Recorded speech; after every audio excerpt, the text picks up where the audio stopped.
What is up, YouTube? Welcome back to the channel, live from the wine cave. We're gonna talk about tonight's debate. I just wanna give initial thoughts. I'm not gonna stay on here too long. I am absolutely thrilled by what I saw tonight. An amazing performance from Andrew J. And tonight, something special happened. He did what I'm always concerned that he's not going to do. He did a town hall in Iowa last week or whatever. And in there, he had this segment where he was asked how he would improve the debate format. And in that, he said all of these things about how he wanted to make it a more long form situation so people can really explain all their issues. And he feels like, a 2-minute response is just not enough.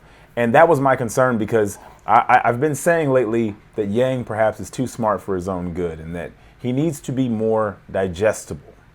And tonight, for the first time, he had that first big response. The question is, why am I the lone candidate of color on this stage? Fewer than 5% of Americans donate to political campaigns. You know what you need to donate to political campaigns? Disposable income.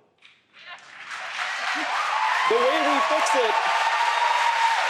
It got a huge pop from the crowd. Everyone's going nuts because it was a fantastic response. And typically I would have said, but you didn't throw in democracy dollars. But what I've come to accept is that you need for someone to hear what you're saying and that to click. And the only way you're going to get that is not by being logical and fully explaining your full platform. That's what I'm here for. I'll go into additional policies. I'll lay the whole thing out. By the way, he did later on get to throw in democracy dollars, which is fantastic. That response alone was enough because he's the guy who's like, by the way, at the beginning of this thing, I told you I want to put $1,000 a month into people's hands. I want to help people to be able to donate to campaigns. That was it. Mic drop, phenomenal. And I am a hard critic, okay? Phenomenal performance for Andrew Yang tonight. Andrew Yang won the debate tonight. And I don't think I've said that since the climate change town hall. Every time there was a counter for how much time he had been speaking, the numbers always seemed like he was always the lowest, which just was crazy because it felt like he was dominating the debate. During the second half, it kind of slowed down a bit. But responses, very substantive. I mean, just every single time. Dyer was given a ton of opportunity. And I don't think he was prepared for as much opportunity as he was given, to the point where I felt like, you know what, he's out of gas. And he had some strong responses, but for the most part, he ended up speaking too long to the point where it started to hurt him. Same thing with Joe Biden. Joe Biden, for as incoherent as he often sounds in his town halls and his speeches, he has moments, but then for the most part, he's lackluster, man. He's not it. I feel like Warren did solid. She did do fine. I'll definitely give her that. And then she had that one brilliant response where she said, no, that's not true. Pete, he had a really strong that back and forth. I mean, when he and Warren went back and forth about, it was about the high dollar fundraisers. Senator Warren, 45 seconds to respond. So the mayor just recently had a fundraiser that was held in a wine cave full of crystals and served $900 a bottle wine. Think about who comes to that. He had promised that every fundraiser he would do would be open door, but this one was closed door. We made the decision many years ago that rich people in smoke-filled rooms would not pick the next president of the United States. Billionaires in wine caves should not pick the next president of the United States. Mr. Mayor, your response. According to Forbes magazine, I am literally the only person on this stage who's not a millionaire or a billionaire. So this is important.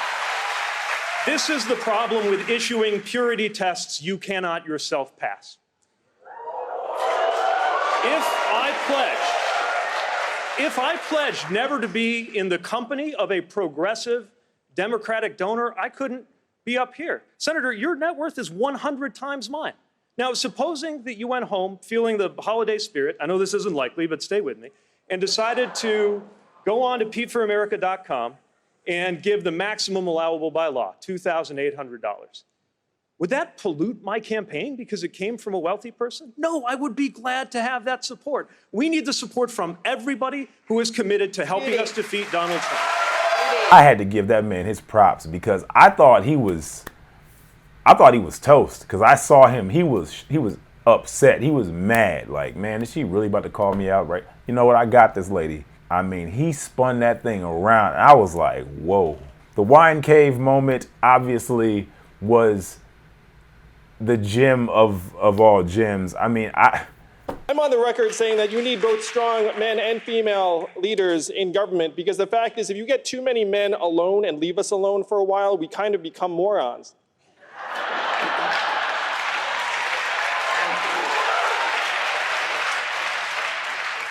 So it's related to our campaign finance rules because right now the fact is we operate in a fundamentally anti-woman marketplace, and that includes the marketplace for politicians. If we were to put 100 democracy dollars into the hands of every American voter, instead of 5% contributing, you'd see that rate skyrocket to 50 or 60%, and you'd have many, many more women who would run for office because they don't have to go shake the money tree in the wine cave.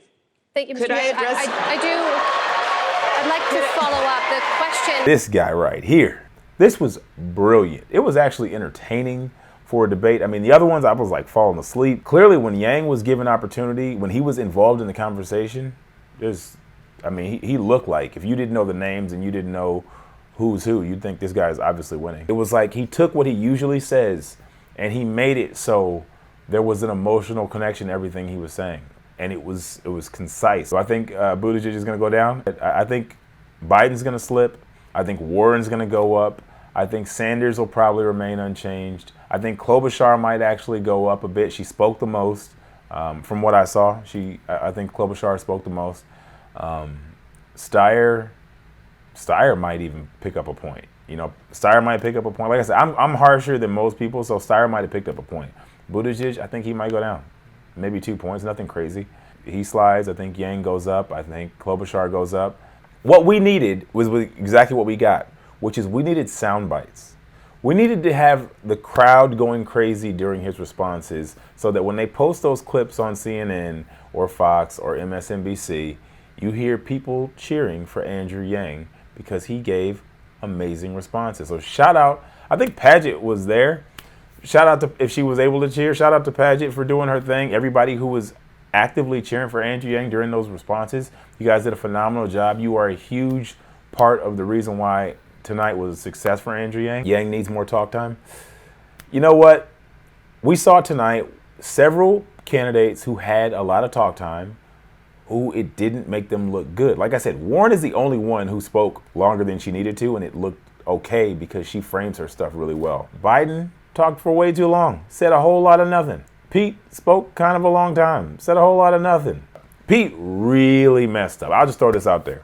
In November, I think he made a statement about we need to give compensation to these for the children who were in prison at the border. And when that question came up, I'm literally in my mind thinking, wait a minute. If they follow this question up with reparations, this man is in trouble. Since the 1980s. We Mr. Mayor. cannot wait 4 years, 10 years. We cannot wait anymore to do Thank you, something. Mr. Mayor. Just to follow up, since you do support compensation for those families, should the U.S. also compensate descendants of enslaved people?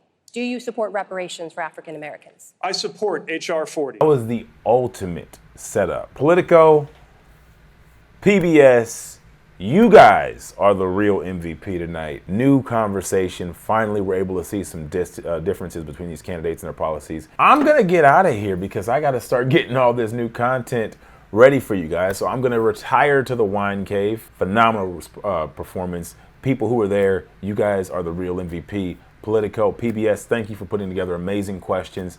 And Andrew Yang, man, future president. Congrats. It was a great night.